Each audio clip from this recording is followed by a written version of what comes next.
Debbie is so stinking cute. I have my hand on her foot. I may can tell you if she shaves her toes or not.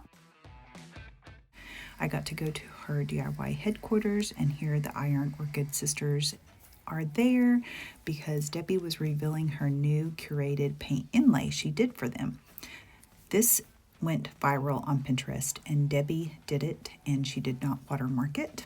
This is Kobe's. We got to go shop there where she gets a lot of her stuff. Here's her famous truck she painted with Old 57 paint. Yes, you can paint the outside of your storefront as well, which she did. This whole place is eye candy. The little store is only about 600 to 700 feet, but she has these outside spaces, and it is adorable. Look at the handles she did on those doors. This whole place, you will want to watch to the end because there is so much goodness everywhere. This was a trip of a lifetime. This is her little cash checkout place. It is outdoor. She has these little storage sheds in her yard that all are themed, and every nook and cranny of her whole entire property is, you could just walk around it so many times and keep finding things you didn't see. This is where she used to have an outdoor succulent bar that you could build your own succulent. The curated paint inlay she did is called Vita Floral. I'll put the link in the description box. And you can find, she used it in several different places on several different things. There's so many sheets to it. It can be reused up to 3 times.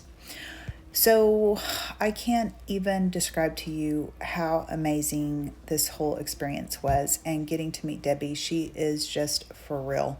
Like what you see on film, I just love her so much, and she loves us retailers, and she's just a good person all around. I got to meet Jamie Ray Vintage as well, and the same there. I sell her stencils and decoupage paper. And I didn't ask for a picture with the sisters. I just was being super stupid shy. And I didn't even go in this one place in Debbie's little store, the kitchen, that has the famous little kitchen cabinets painted. I just felt like, well, maybe I'm not supposed to be in there. Here we got to pick from this little place and go and do projects with the things. Look at that. This little lady picked me up from the airport, like just off of the retailer's Facebook page. She said, I will come and get you. So she saved me a lot of money. Okay, this Uber driver did not love us. He was just like getting the job done and get you ladies out of the car. This is Kobe's. This is where Debbie gets her stuff. It was so fun. There's Jamie Ray and the camel, and so many other people I met. See, she cute. Okay, here we go. There's Debbie. I was stalking her and thinking she's even cute from the behind. This is Sonnet. Oh my word. I started following her, and she's got a great page, and she was super fun, has this fun accent. There's Jamie Ray. Get it, girl. Get that sweater on and get in that store. All right. There's Sonnet. Yeah, I tried to buy that outfit that she had on, and I don't know. I had it in the cart. I should have got it. She looks so cute. Guys, you've got to go to California. Selena Beach. That's where it was. I got to go for an Iron Orchid training too at California, and so I got to meet them one time. So these are really expensive trips for us, but worth every penny. We learned so much. We get to hear the heart of the sisters. There's a little bitty tidbits of their story. I tried to find the link to the speech that they did, because they did put it on their YouTube, Iron Orchid. It's just the heart of their story and how they did it. And Debbie speaks a little bit. So I got a little excerpt of that in there. Look at this. Oh gosh, I love this so much.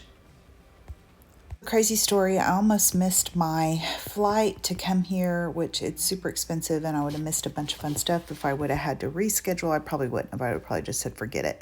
But I thought in my brain I need to leave at say 1:30.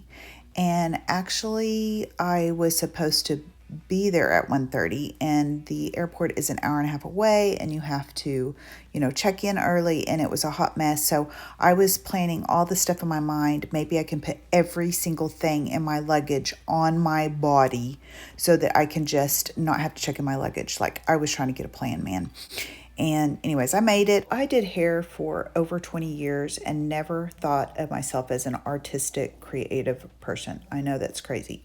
Well, when I started selling for these companies, these arts and crafts supplies that I do, I literally started getting artsy, but I still wouldn't call myself an artist. And after several years of just getting in there and watching these lives, just watching these videos, I finally started getting more creative and getting kind of a feel for my style and just going for it. And I literally will call myself a furniture artist now, even though I would say a artist can draw freehand. No, you don't have to with these products. It makes you look like you did, but you didn't. And I couldn't draw a stick person, so I wasn't an artist, but now I am a furniture artist. I also do professional organizing for a living, which if you see my studio, if you follow me on Facebook, you'll see that sounds hypocritical, but I am really good at it and it helps pay the bills. And anyway, so I would love to hear in the comments if you guys made a switch in your career, or if you weren't artsy and now you are, just talk to me. I love to read the comments.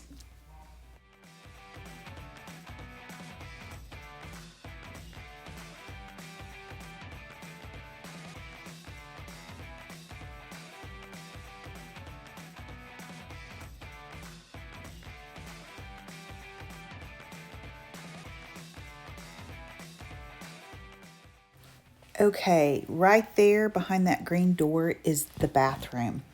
And I'm a weirdo. Like, I don't care what restaurant I go to, if I think it's cute or what store, I always go to the bathroom and see if they detailed out even the bathroom.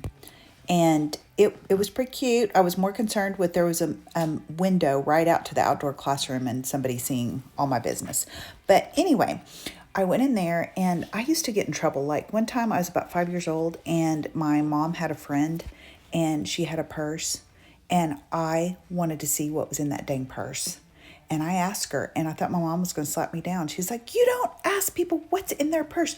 But I've just always been super interested in stuff like that. Like, so yeah, there's a bathroom right there in front of that sink. Yeah. Okay, so while you're looking at the cuteness, I'll just tell the other part.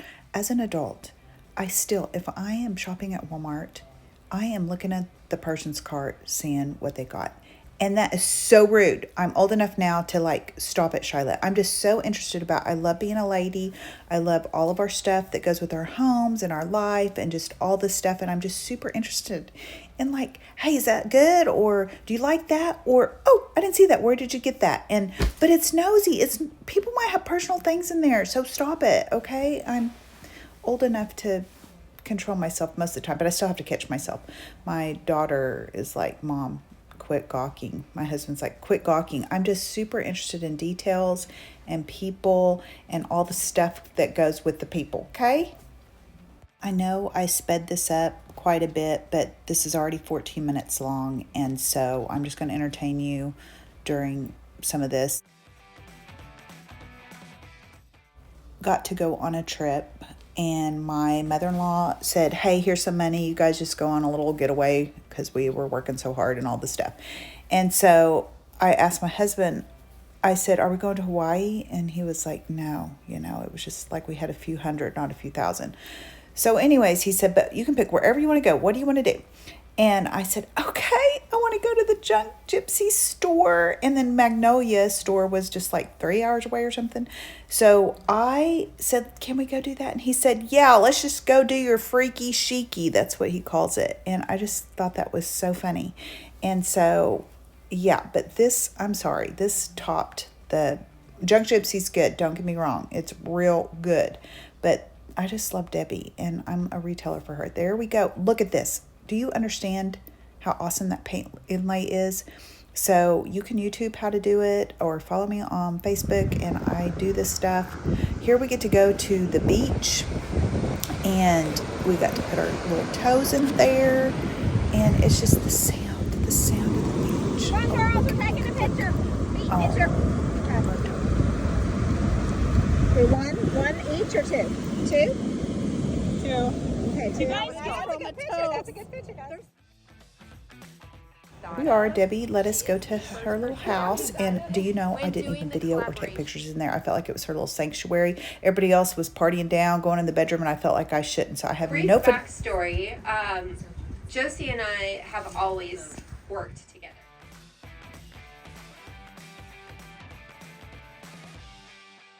Okay, this is the deal. I think I'm her favorite. But anyways, okay, I'm laughing so hard on these because I did the company lives for Iron Orchid and DIY paint, and people recognized me from it and wanted to take their picture with me. I was like, are you kidding me? I felt semi-famous. Okay, right here, this lady came to the workshop as a guest, not as a retailer. Her name is Laura, and I love her so much. She just took us and put us in that car, invited us to her house. We could have been serial killers. She would legit, before it was cool, pull over at a dumpster if she saw furniture sticking out. Yeah. And she would pull it out of the dumpster. Or it was a We thing. were mortified because when you're a tween and that's going on, we're like, yeah. So she was doing it before it was a thing. So when it was time for you to go independent, I would imagine that would take a lot of courage. How was there hesitation, and how did you know that was the direction you should go, and where did you find that courage? Well, I'll take the how do you know it was the direction you should go? I told her, and this reminds me of the story of Pharaoh, because we were trying really hard to make it work and to look at, like, how can we just make it work in this way? And the door just kept getting shut. You know, well, maybe if we do it this way, or we...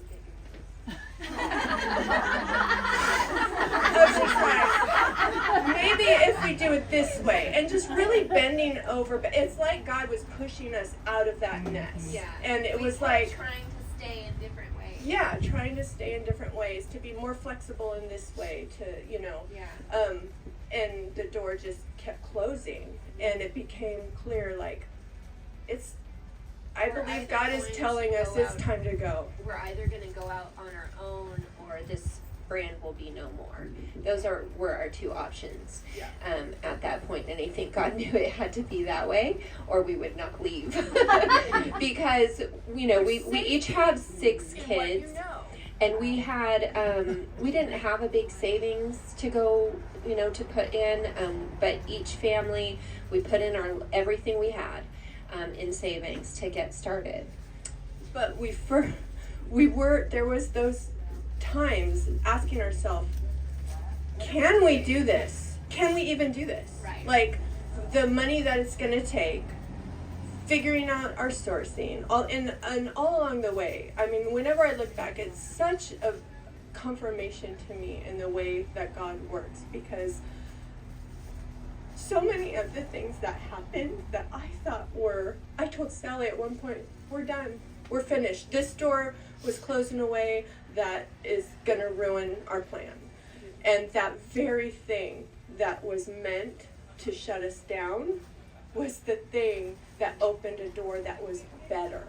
Yeah. That was more than we could have imagined, and brought us to the person that became a partner in our sourcing, that became a source of encouragement and made things that seemed impossible possible. And just it's a testimony to the way God works in our lives, and to trust Him. And learning It's a constant process, and we are constantly being reminded that God has this, and this is not our doing.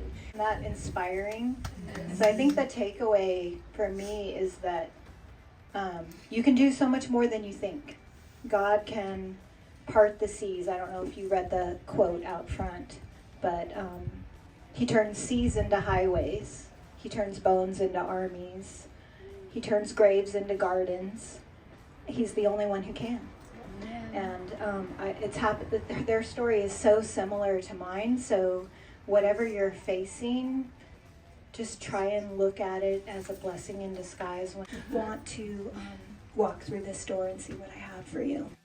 What Debbie had painted on the wall. This is why I love being a part of this company, and I love God.